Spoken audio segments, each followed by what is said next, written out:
Бисмилла сөз бастаймын, я рахман. Нұр болып ай менен күн толықсыған. Айтайын бір қиссаға артық сөзден. Тыңдаңыз, құлақ салып, ей мұсылман. Бата беру. Ыбырайым пайғамбар өте қонақжай адам болыпты. Үйіне келген адамға ас бермей шығармайды екен. Асығыс жолаушының өзіне нан ауыз тигізбей жібермепті. Бір күні уақи ала келген Жебірейіл періштенің өзін дастарханға сүйрейді. Жебірейіл, асыңа рахмет, ей Тәңірдің халилі. Мен Тәңірдің уақиын жеткізу үшін ғана келдім дейді асығып. Сол кезде Ыбырайым, уақиды артынан айта жатарсың. Әуелі адал дастарханнан дәм тат, маған серік бол дейді. Періште амал жоқ көнеді. Дастарханға ас келсе де періште табаққа қол созбай отыра береді. Сол кезде пайғамбар, ей Жебірейіл, неге дәм алмай отырсың, асым ұнамады ма деп сұрайды. Сол кезде Жебірейіл, асыңда мін жоқ, бірақ мен періштемін.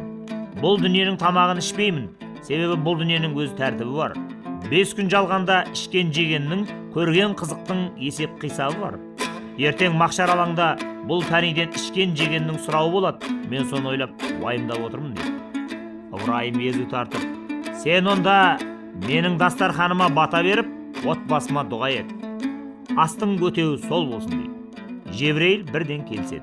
Дастархан басында екеуі сырға толы рухани сұхбат құрып, ұзақ уақыт отырып қалады. Періште Ыбырайымның ықылас пейіліне риза болып, астан соң дастарханға бата жасап, дұға етеді. Жебірейіл кетіп бара жатқанда Ыбырайым оны тоқтатып, ей, Жебірейіл, тоқта! Сен бағана кірген кезде маған Тәңірден уақи алып келдім деп едің. Жаңа сұхбатта сөйлесіп отырып есіңнен шығып кеткен болу керек. Сен уақиды сол күйі айтпадың ғой дейді.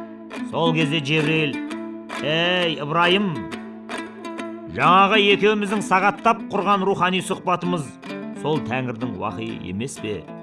Кейінгі үмбетіңе менен сәлем айт. Дастарханның басында бос сөз, бос әңгіме сөйлемесін.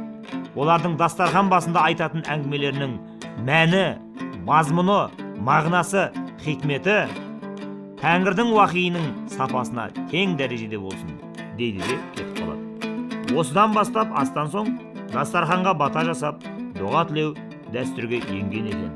Қазақ арасында да дастархан басында бос сөз сөйлемеңдер деген тыйым осыдан шыққан екен деседі.